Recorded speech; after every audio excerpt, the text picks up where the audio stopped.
Hey guys, welcome back. It's Monday again. So this week's video is going to be very similar actually to the topic we talked about last week, which was smartphones. Today I'm actually going to be diving into the topic of social media. Once again, a lot of what I'm talking about today is coming from one of Cal Newport's books, Digital Minimalism.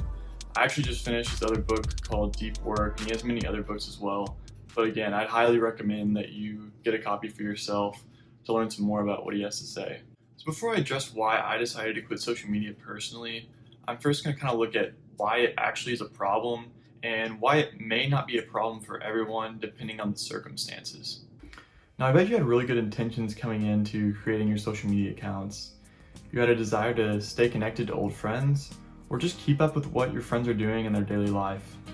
But this ballooned very quickly into a daily obsession that you didn't even notice was happening. And the reason I think this happened is these social media companies figured out that by creating different things within their apps to more and more consume your time, they're able to sell your information to these different advertising companies that earns them revenue, essentially. And so they've instituted things such as likes and comments and notifications that continually give you dopamine hits, which makes you feel good and wants you to keep coming back to these apps. These social media companies understand that inherently as humans, we crave attention and approval from those around us. So they've instituted these things that kind of feed that in small, honestly fake ways that mimic what real approval and real attention is supposed to be in our lives. But we see it and we receive some small amount of happiness from it, and it brings us back over and over again. And this craving just keeps getting bigger and bigger, and we keep trying to fulfill it in the same way. But in reality, we're left empty-handed. The book argues that social media has introduced a very interesting exchange that essentially, I'll listen to what you have to say as long as you listen to what I have to say, regardless of either their value. So essentially, we don't have to work for attention or work for approval. We can put anything on the internet, and so if you're friends with me, you'll like that, and it makes me feel good. It's just getting the easy route to these things. How much of your time are you willing to sacrifice in order to gain occasional connections and getting some new ideas from social media by constantly cultivating your presence on it? I'm sure most of y'all watching this video would agree with me in saying that time is the most valuable thing that we have on this earth, and we need to be very wise at how we're spending it, and that we actually show that value by how we spend it. The small boost you receive from posting on a friend's wall or liking their Instagram post can't come close to compensating for the large loss experienced by having less real-world time with a friend. They create a really good analogy in the book by saying it's like towing a Ferrari behind a mule. Now, it's a funny picture, but it really does accurately depict what's happening. We're trading this high quality time of most times people sitting around us, of having actual conversation and actual connection with those people, and we're trading it for these things that mimic that actually offer far less in exchange. I think a flaw that most of us have is that we're naturally biased towards activities that are easy in the short term, even if they're harmful in the long term. We trade the small joys of getting a like or a comment on our new post with the long-term effects of sometimes feeling inadequate because we end up comparing the worst in our life with the best in their lives. Everyone perfectly curates their social media to demonstrate a picture of how they want their life to be and how they want other people to see their life demonstrated as, when in reality, there's so many things everyone else is hiding from each other on these platforms. So in a sense, we're never going to be able to live up to what other people are posting on their profiles in our actual life. Now, it's important to understand that social media in and of itself is not inherently bad. It's the way that we use it that's actually bad. I think some questions you need to ask yourself is, what value am I getting out of it? Why do you actually use social media? And begin to contemplate what reasons you use it so often and what you're looking to get out of it as a whole. Once you've been able to answer this question for yourself, then it doesn't have to be no value. I think some people do get a lot of value out of it. It's more so the cost that you're paying in return for that. So personally, whenever I was able to ask these questions, I realized that there were so many other things that I was missing out on that I cared much more about and valued much more because I was using social media. And so thereby, it wasn't worth it to me to be on it so often if I was having to miss out on these other things. However, I'm sure there's some of you watching that it is more valuable to you. It may be more valuable to your job, or there's people that you desperately want to keep in contact with, and this is the only way to do so. Now, if the answer is that you get some value, not necessarily none, not necessarily a ton of value, what do you do with it? I think the answer to that question does vary depending on your ability to control yourself.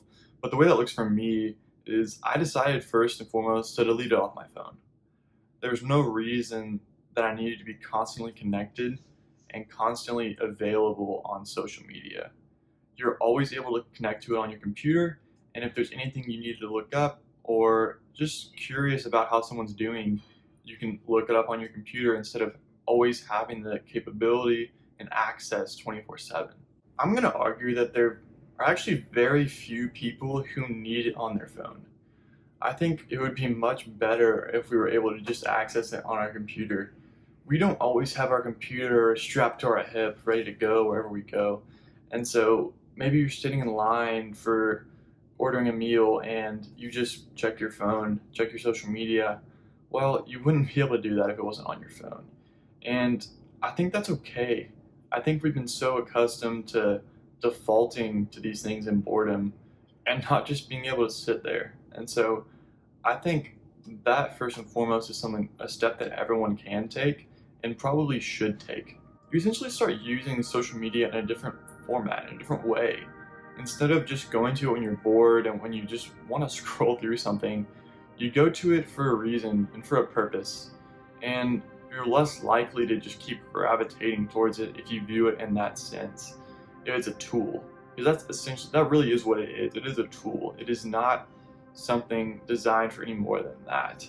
And we've abused it to go beyond that and to fulfill more in us when it wasn't designed necessarily to fulfill our entire life. Now, if you actually start implementing this, it's just a fact that people will fall out of your social orbit. And that's okay. I think we've been programmed to believe that we should have so many friends, and on Facebook we'll have like 1,000 friends, but the reality is we weren't made for that, and we really can't do that well. We can't manage all those relationships well, so what's the point? What's the point of having these things besides maybe some sort of network connection? What's the point of having these things if you're not actually able to cultivate them well? Now, if you're worried about missing that post of the new engagement or the new baby and not being able to comment something nice on their post, then I would ask you to use that as motivation. Use that as a motivation to be more invested in their actual life. If the only way you're connecting is through that, and that's the reality of it, and you don't really care to invest more outside of a social platform, maybe it's not really worth it to you. I think we're so caught up in thinking that they're going to notice if we don't say something. They're going to notice if we don't comment or like that. But the reality is, if they're not a close friend of yours and you're just kind of connected on these social platforms, I don't think it matters. And I think you're just wasting some of that time when, if you really do care to be connected to them, you can be in the real world. You don't have to be confined to the space of a like or a comment, but you could go deliver something to them in person, go congratulate them in person, and that means so much more than these little pieces of information that's delivered to you on your screen. It means so much more when you're face to face and able to say congratulations and not just a little text on your phone. So once again, I'm not saying that you have to outright delete your social media accounts. I haven't done that, and I think most people probably don't need to do that. I think it's more about how we interact with it, how we use it, and where we use it. So once again, I'm advocating that you start the process by deleting these apps off your phone. Now, at first, you may still spend a lot of time on them on your computer. hey, that's okay. It's still a good step. You don't have your computer with you at all times. But I encourage you to start really thinking about why and how you spend that time, deciding if it's worth it, and maybe confining it to small periods of time where you say, hey, 30 minutes today, I'll spend on here, but no more than that. And not just run to it when you're bored or run to it when you have nothing better to do, but run to it for a specific reason, maybe for a specific confinement of time. That way we kind of train ourselves to make sure we are valuing our time. So I ask that y'all think about that and decide whether that is worth it to you and what do you value. Guys, thank you so much for watching, and I really appreciate the time that you've taken out of your day to hear what I have to say. That really means a lot. I really hope that you got something helpful and something that you can apply to your own life out of this video. I really would appreciate it if you would, first of all, like and comment, and then as well subscribe. But I'd love feedback and just ways I can improve in my videos and just improve personally, or any kind of feedback you have regarding the stuff I'm talking about. I would really appreciate it, and I look forward to seeing you all next week. So thanks, guys.